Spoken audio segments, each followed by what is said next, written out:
This is Scott Becker with the Becker Private Equity and Business Podcast. Today's topic is mental toughness. And I've got somebody speaking with us today who doesn't know that this was the topic of the day, but he's someone that in a lot of ways, to me, it defines in a lot of ways mental toughness. We're talking today with David Pivnick, and I say this for a number of reasons.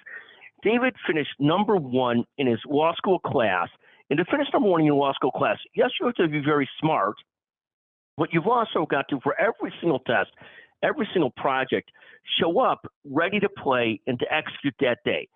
He's also a fierce advocate for clients, is a litigation attorney, partner at McGuireWoods. He's also a brilliant counselor for clients in trying to understand the right decision on something, which is not always to attack. He's got a brilliant mental temper for these things. He's also a fierce hockey player and athlete, which comes with the Canadian heritage, I think, but he's got a great mental toughness to him. David, mental toughness in so many pursuits is so important. Is that a skill that can be developed? Does it come naturally? Where does that come from? And maybe some advice to others on this concept of how do you mentally show up for every single thing without taking a day off? I mean, and obviously in life you take days off, but never took a day off from a test, and probably from a competition, quite frankly. You know, I know if I race against you in anything, there are no easy wins. In fact, I can't win because you're too much younger and too fast. But there is never a time when you sort of let that mental toughness down. How does one do that? Is that born, made? How do people do that? And what advice do you have for others? Well, first, Scott, thanks for having me, and I appreciate the very kind words that I hope I can live up to day to day, let alone on this podcast. But I think the answer is it's probably some level of combination, but I think a lot of it is developed over time and being able to compartmentalize different aspects of life and different aspects of day-to-day activities. So being able to keep various components of things going on, whether it's personal family issues, issues with friends, issues at work, or issues at school, issues with sports, keeping those things in the appropriate context, understanding that you have your priorities in life, but making sure that you can focus on things that require it. So if you've got a big test coming up, if I've got an argument, I'm prepping for an argument this Friday, for example, and it's my daughter's birthday today. I have to allocate my schedule appropriately. I knew those dates were coming up in advance. I had to allocate my schedule so that I had the right amount of time to spend with family, but also that I'm in the office right now prepping for an argument. And so I think a lot of it is figuring out how to prioritize things in life and then recognizing that the different aspects of your life don't have to all be automatically correlated. A bad day at work doesn't have to leave you having a bad day at home with your family and arguing with friends, and vice versa. So trying to keep different aspects of your life separate, recognizing what your overall priorities are, but that there are also sort of sub-priorities within the different facets of your life, and then trying to navigate those and where possible, keeping them separate. And then the one other thing I would note is, you know, mental health is a key component of all of that, and maintaining mental health and well-being is easier said than done, but it's something that everyone needs, you know, to work on navigating in different ways that work for them. But that's a key component to being able to sort of show up every day, so to speak.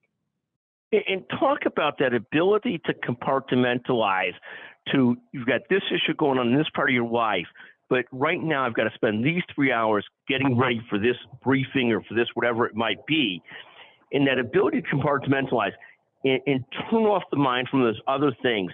Any tricks to doing that? I mean, I'm notoriously horrible for multitasking, which we know leads to less greatness, but allows me to be crazily responsive. But it doesn't lead to as great of intellectual thinking if you're constantly checking your phone or doing other things. How do you sort of compartmentalize like that, where we're able to sort of like dial down the anxiety about something else and focus on the important thing in front of you, so that you can give that your best? Are there tricks to that or thoughts that you have about how you do that? Yeah, I mean, the first thing is where there is some level of control, particularly as to the timing, I think that's helpful. In other words, if you know you have a scheduling conflict coming up or a couple of competing deadlines or obligations, mapping out what your priorities are, what you're trying to accomplish in each arena, and then scheduling time to make sure both things can happen to me is a great starting point because it allows you to focus and devote appropriate time and energy to each of those tasks separately. Where it's trickier is where things get dropped on you, and I think this is where it becomes more of a challenge, and it is individual, dependent, and requires some learning and growth individually to sort of become good at this. But it's figuring out where an emergency lands, a health issue arises when you've got an argument coming up or something that's going, and being able to try and pull through. And that sometimes it's not possible, and people need to take a break, and that's acceptable as well, obviously. But where things need to get done, being able to, in your own head, focus on, here's what I need to accomplish today. I've now got this extra obstacle, but I'm going to focus on what I need to accomplish. I'm going to do what I need to do to get that done, and then I'll do the best to focus on the obstacle. And again, that is very much easier said than done, and there are some emergencies or crises that may arise that require you to get help, external, or help with an assignment, help with a work task, help with a family issue. But I think trying to bucket those and think about what you're accomplishing helps. You made the reference to law school, and I often think back to my third year where I got a frantic call from my now father-in-law to let me know right as I was about to walk into an exam that my wife's grandfather had unfortunately passed away, and he was calling me so that I could be with her when he told her, but he was going to wait till after the exam because he didn't want to distract her before the exam. And I had to say, I appreciate that and I'm happy to be there for her, but I'm also walking in to the same exam, so you've now distracted me.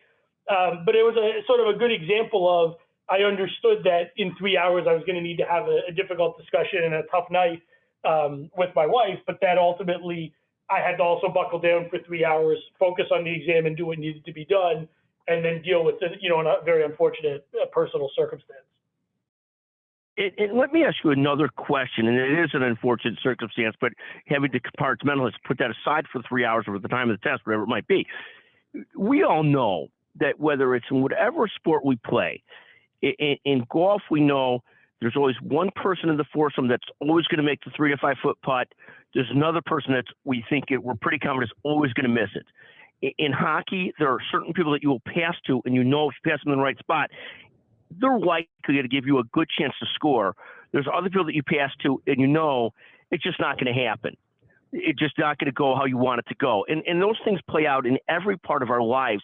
In business, you hand off the client to a certain person, and it's going to go great. You hand off the client to other people, and oh my goodness, that's the end of that client.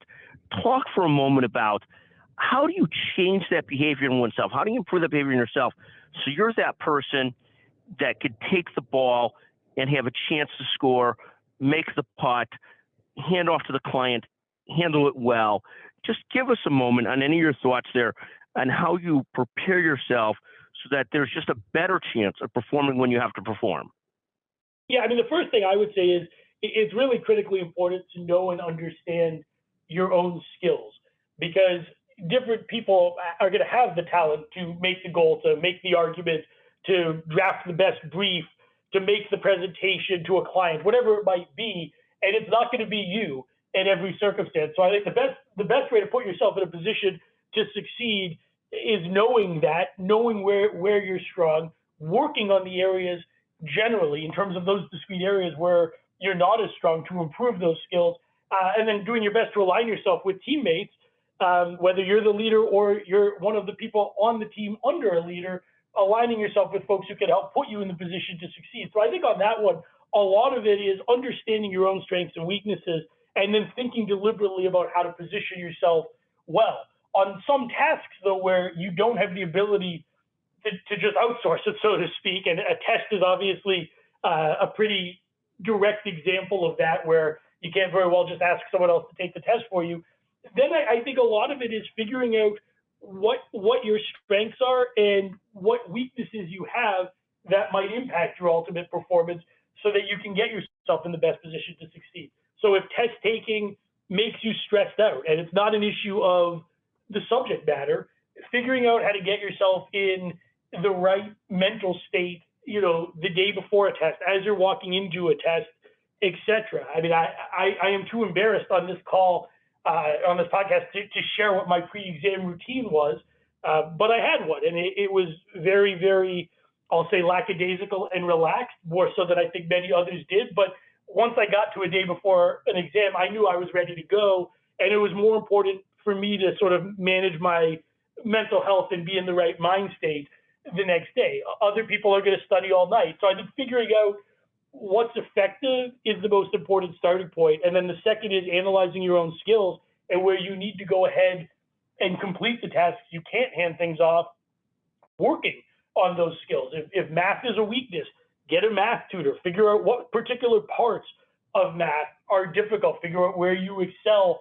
and try and steer into those directions. I mean, the short answer is not everyone is going to knock every ball out of the park. It's impossible to do that, but you can position yourself to do that as frequently and consistently as possible. And I think that should be the goal. No, David, I think a wonderful perspective. In this concept of how you prepare yourself for that activity, whether the day before, a couple of days before, that moment, that day, is so important to success, to get yourself in the right mind space for it. David Pivnick, again, brilliant partner at McGuireWoods, heads up a lot of the white-collar healthcare litigation, particularly in the private equity arena. Thank you so much for joining us again today on the Becker Private Equity Podcast. What a pleasure to visit with you. Thank you, sir. Thank you very much for having me.